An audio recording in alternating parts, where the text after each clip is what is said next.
Fala pessoal, tudo bem com vocês? Nesse vídeo eu queria trabalhar com vocês a solução da equação do calor. Bom, essa equação está dada aqui, é uma equação diferencial parcial. E eu estou buscando nessa equação essa função u. Bom, essa função u ela pode representar a temperatura, no caso aqui, como a gente só tem uma dimensão, a temperatura ao longo do comprimento de uma barra de um determinado material, e eu estou interessado na variação dessa temperatura, ou seja, uma função que descreva essa temperatura, tanto em função do comprimento, que vai ser dado aqui pela variável x, quanto em função do tempo, variável t. Beleza? Quando a gente estuda a condução de calor em sólidos, a gente vê aqui que aparece essa equação, e essa constante, que aqui está denotada por C, ela é dependente da condutividade, que é uma propriedade do material que é composta essa barra, da densidade da barra e também do calor específico dessa barra. Beleza? Então, matematicamente, é essa a equação. E a gente tem aqui, para resolver essa equação, três condições. As duas primeiras são condições que são chamadas condições de contorno, que é a temperatura, né? Temperatura zero, para x igual a zero. Então, para o início ali da barra, eu vou ter temperatura zero para qualquer tempo. Então, eu estou fixando a temperatura da barra ali na variável x igual a zero. Então, no início da barra e no final da barra. Ela vai ter um comprimento L. E para o final da barra, para qualquer tempo, eu também estou fixando a temperatura em zero. Beleza? Aqui eu tenho o que eu chamo de condição inicial. Então, para o tempo t igual a zero. Quando eu começo a observar o meu experimento ali com a barra, e para qualquer posição ali na barra, eu tenho que, no instante inicial, a distribuição de temperaturas é dada por essa função f de x. Então, eu tenho condições de contorno, temperatura zero, nas duas extremidades da barra, e condição inicial, temperatura, a distribuição de temperaturas dada por uma função f de x ao longo da barra em t igual a zero.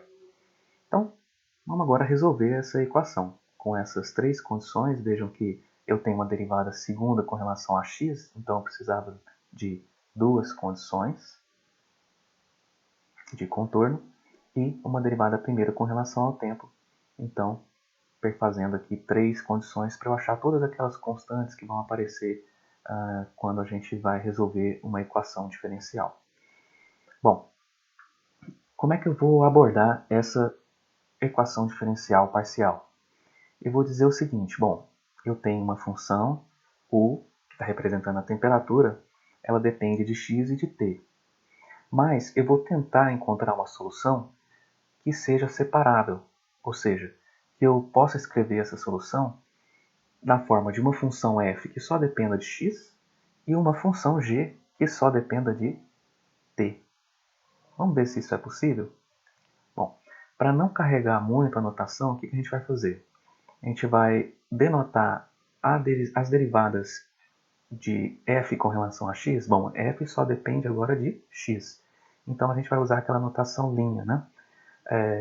F' seria a primeira derivada com relação a x, e a segunda derivada, que é a que aparece aqui na equação, eu vou denotar por f duas linhas. Quando a derivação é com relação ao tempo, normalmente em física a gente usa essa notação ponto. Então, a derivada primeira com relação ao tempo de g, né, vai ser g ponto.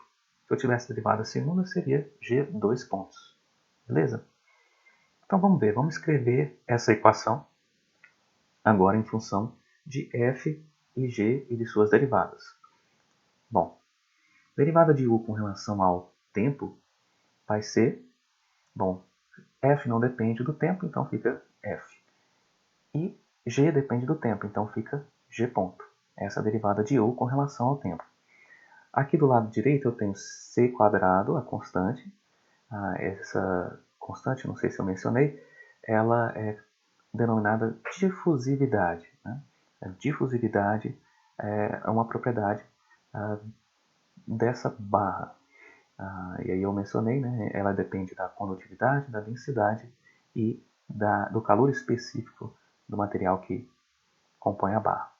Do lado direito a gente tem derivada segunda de U com relação a x. Bom, g não depende de x, então aparece g, e a derivada segunda de f é f duas linhas. Então essa é a equação, essa notação que a gente adotou aqui. Bom, o que eu vou fazer agora? Vou colocar tudo que depende do tempo do lado esquerdo e tudo que depende de f do lado direito. Tudo que depende de x do lado direito. Veja que eu consigo separar. Daqui só tem coisas que dependem de x e daqui do lado esquerdo só tem coisas que dependem do tempo. Bom, como é que isso aqui pode ser verdade? Eu tenho aqui operações que dependem do tempo, incluindo aqui uma derivada, e aqui que dependem de x. A única maneira disso ser uma igualdade é, no final das contas aqui, eu tenho uma constante, porque senão sobraria, de alguma maneira aqui, t e daqui x. Então, nunca seria igual, a não ser que eu obtenha, a partir dessa operação aqui, uma constante e daqui essa mesma constante. Aí sim, isso é possível, é a única maneira. Então, o que eu faço? Eu falo que os dois lados da equação, lado direito e lado esquerdo, são iguais a uma constante. E se você depois fizer a análise, você vai ver que para essa constante nula, eu só vou ter solução trivial, u igual a zero, por exemplo. Para essa constante sendo positiva, também eu só vou ter a solução trivial, que é o zero sempre. Então, assim, eu não vou observar nenhuma variação de temperatura ao longo do tempo, ela vai ser sempre uma constante. Então, não interessa para a gente esse tipo de solução. Interessa são soluções em que a temperatura vai variar ao longo de x e do tempo. Beleza? Então, eu vou, se eu não tenho isso para essa constante que eu estou chamando aqui de P, né? Negativa, positiva e nula, eu vou adotar P como sendo negativo. Na verdade, essa constante aqui total como sendo negativa. Então, eu pego um número P, elevo ao quadrado, eu sempre vou ter algo positivo. Se eu multiplico por menos 1, eu sempre vou ter algo negativo. E aqui vocês vão ver que vão aparecer, de fato, as soluções mais interessantes aí, que não são soluções triviais para essa solução. Veja que se u igual a zero, para todo x e para todo tempo, realmente eu zero os dois lados dessa equação e aí eu tenho uma solução. Mas é a solução trivial. Beleza? Então vamos lá. A partir daqui, o que a gente faz? Bom, veja que eu tinha uma equação diferencial parcial e agora eu consigo separar essa equação em duas outras equações diferenciais ordinárias. Daqui eu tenho uma equação diferencial ordinária em t, só para o tempo, e aqui em x. Então, agora eu consigo implementar tudo o que eu sei de equações diferenciais ordinárias, resolver essas duas equações e, uma vez encontradas as soluções para f e g, eu multiplico f por g e aí eu vou ter uma solução para 1. Beleza? Vou pausar aqui e a gente continua no próximo vídeo.